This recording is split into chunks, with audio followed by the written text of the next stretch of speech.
रमेश अपनी माँ कमला, पत्नी शोभा और बेटी रानी के साथ एक गांव में रहता है। पहले तो रमेश के पास काफी जमीन थी और खेती का काम भी अच्छे से चल रहा था। माँ की बीमारी के चलते धीरे धीरे उसकी सारी जमीन बिक जाती है और अब रमेश के पास खेती करने के लिए जमीन भी कम हो जाती है। उसका परिवार पहले से ही गरीब था, पर अब उसकी हालत और भी खराब हो जाती है। घर की जरूरतों को पूरा करने और माँ के इलाज के लिए रमेश ने गांव के जमींदार से पैसे उधार लिए थे।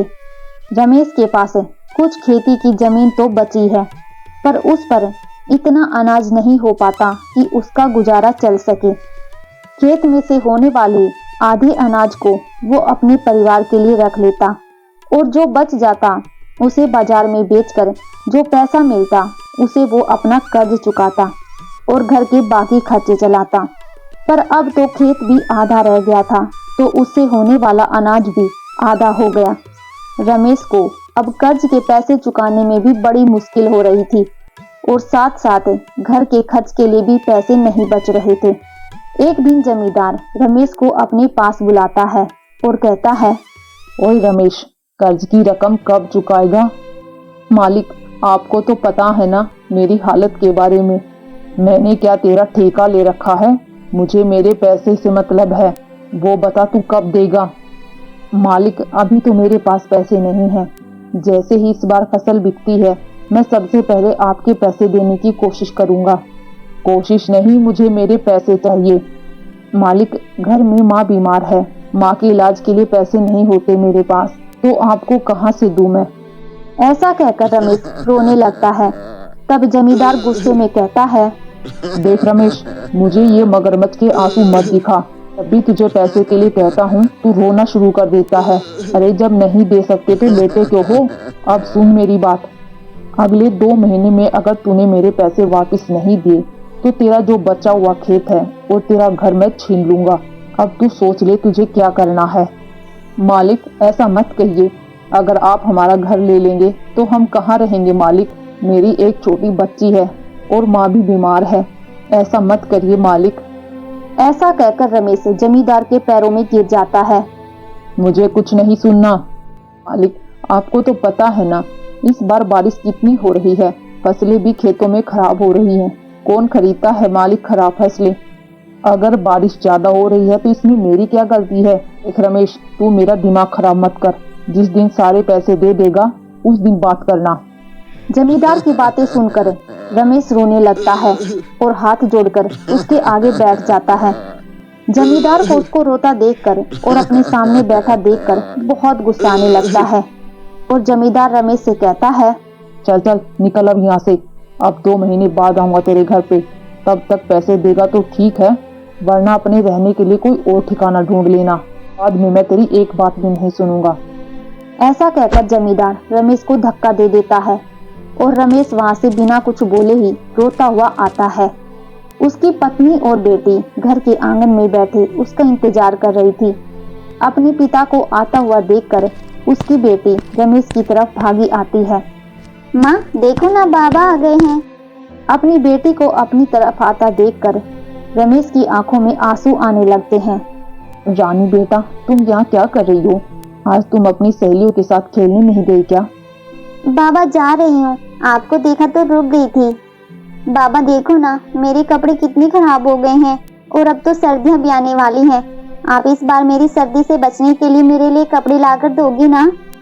अपनी बेटी की ऐसी बातें सुनकर रमेश डबडबाई आंखों से उसकी तरफ देखकर कहता है, हाँ रानी बेटा, इस बार तुम्हारे लिए सर्दी से बचने के लिए अच्छे अच्छे कपड़े लेकर आऊंगा। शोभा अपने पति को देखकर समझ जाती है कि जमींदार ने जरूर तो कुछ ऐसी बात कही है जिससे रमेश का चेहरा इतना उतरा हुआ है। अरे रानी बेटा, बाबा आए हैं ना, थक गए होंगे, तुम जाओ अपनी दोस्तों के साथ खेलो। ठीक है माँ, मैं जा रही हूँ। रानी के जाने के बाद शोभा अपने पति से पूछती है, क्या हुआ जी, आप इतनी परेशान क्यों दिखाई दे रहे हो? कुछ नहीं शोभा, बस अभी जमींदार के पास से आ रहा हूँ। हाँ, वो तो मैं समझ गई आपको इतना परेशान देखकर। क्या कहा उन्होंने? शोभा पैसे मांग रहा था और पैसे मेरे पास नहीं है। मैंने उसे बोला भी था कि मालिक अभी मेरे हालात बहुत खराब चल रहे हैं, जैसे ही ठीक होते हैं मैं आपके पैसे देने की कोशिश करूंगा। लेकिन ऐसा और क्या कहा उन्होंने जो आप इतने परेशान हो रहे हो? शोभा, जमींदार ने कहा है अगर मैंने 2 महीने में उसके पैसे नहीं दिया तो वो मेरा बचा हुआ खेत और घर पर अपना कब्जा कर लेगा। शोभा, और सर्दियां भी आने वाली हैं। सोच सोच कर बहुत चिंता हो जा रही है, कुछ भी समझ नहीं आ रहा है। ऐसा कहकर रमेश की आंखों में आंसू आ जाते हैं। अपने पति की आंखों में आंसू देखकर शोभा अपने पति को समझाते हुए कहती है, आप चिंता मत कीजिए, सब ठीक हो जाएगा। तो भगवान इतने निर्दयी नहीं हो सकते हमारे साथ। आप देखना, कोई ना कोई तो हल जरूर निकल आएगा। भी रमेश की माँ कमला अंदर से आवाज लगाती है, ओ रमेश बेटा, जरा यहाँ तो आना। अपनी माँ की आवाज सुनकर रमेश अंदर जाता है और कहता है, क्या हुआ माँ? बेटे मेरे पास बैठ। रमेश अपनी माँ के पास बैठ जाता है। तभी कमला बड़े प्यार से अपने बेटे को कहती है, तू मेरी चिंता मत कर बेटा, मेरा तो समय आ गया है। पता नहीं कब भगवान का बुलावा आ जाए और मुझे जाना पड़ जाए। शुभ शुभ बोलो माँ, ऐसा क्यों बोल रही हो? बेटा, मैंने तेरी सारी बातें सुन ली है। मैं तो बस इतना ही कहूंगी कि तू मेरी दवाइयों पर पैसा खर्च मत कर। तू अपना कर्जा उतार और ये घर और जमीन को बचा ले बेटा, वरना सब तेरे हाथ से चला जाएगा। रमेश सिर झुकाए अपनी माँ की बातें सुन रहा था। तब वो कहता है, माँ तू ऐसा क्यों बोल रही है? अभी मेरे पास 2 महीने का समय है, मैं सब ठीक कर दूंगा। और माँ आप ज्यादा बात मत करो वरना तबीयत खराब हो जाएगी। रमेश ऐसा कहकर सोने चला जाता है।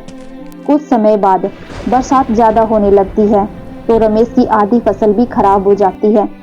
बरसात के बाद अब सर्दियां भी शुरू होने लगी थी और रमेश के 2 महीने भी लगभग खत्म होने वाले थे, पर वो न तो पैसों का इंतजाम कर पाया और न ही ढंग से अपनी माँ का इलाज कर पाया। कमला की तबीयत अब ज्यादा खराब रहने लगी थी, जिसे देखकर रमेश की चिंताएं कुछ ज्यादा ही बढ़ने लगी। उसने गांव के कुछ लोगों से पैसे मांगने की कोशिश की, पर किसी ने उसकी मदद नहीं की। अब सर्दियां भी बढ़ने लगी।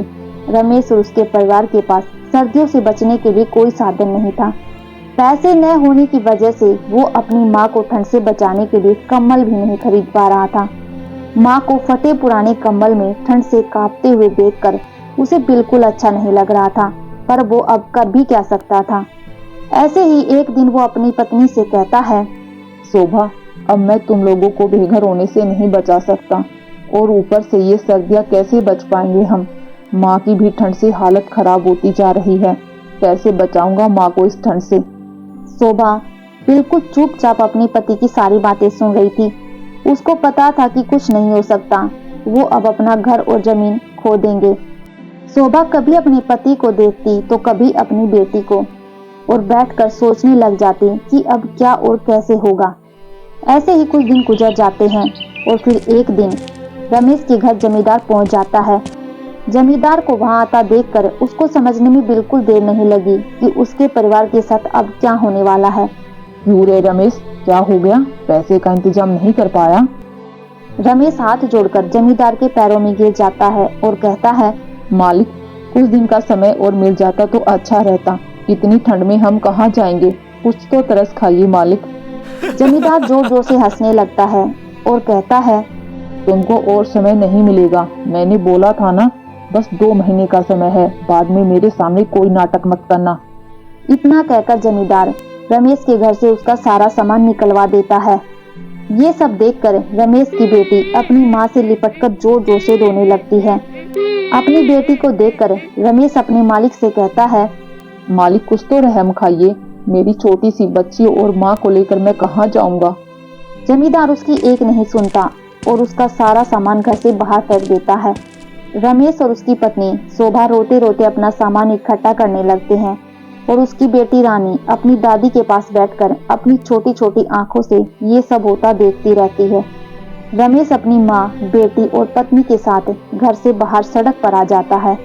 जैसे जैसे रात होने लगती है वैसे ही ठंड बढ़ने लगती है और चारों ओर कोहरा भी छाने लगता है। ठंड से बचने के लिए उनके पास कंबल भी नहीं थे। उनके हालात बहुत खराब थे। ठंड की वजह से रमेश की मां कमला की तबीयत और खराब होने लगती है। उसे बचाने के लिए रमेश अपनी मां के आगे आग जलाता है, जिससे उसको थोड़ी राहत मिलती है। लेकिन कमला ज्यादा दिन तक ठंड बर्दाश्त नहीं कर पाई और वो इस दुनिया को छोड़कर चली गई। अब रमेश पर दुखों का पहाड़ टूट पड़ा था। उसकी आंखों के सामने उसकी मां ने दम तोड़ दिया और वो कुछ भी नहीं कर पाया। अब ठंड की वजह से रानी की भी तबीयत खराब रहने लगी। अपनी मां को तो रमेश ने खो दिया, पर वो अपनी बेटी को नहीं खोना चाहता था। रमेश ने अब खेतों में काम करना शुरू कर दिया और उसकी पत्नी शोभा भी लोगों के घरों में खाना बनाने और साफ सफाई का काम करने लगी। कुछ पैसे कमा के रमेश ने गांव में एक छोटा सा घर ले लिया। अब ठंड से बचने के लिए रमेश के पास अब एक छत थी और अब उसकी बेटी की तबीयत भी ठीक रहने लगी। लेकिन रमेश को अपनी मां को खो देने का दुख भी बहुत था कि वो इतने पैसे का भी इंतजाम नहीं कर पाया कि ठंड की वजह से उसने अपनी मां को हमेशा हमेशा के लिए खो दिया।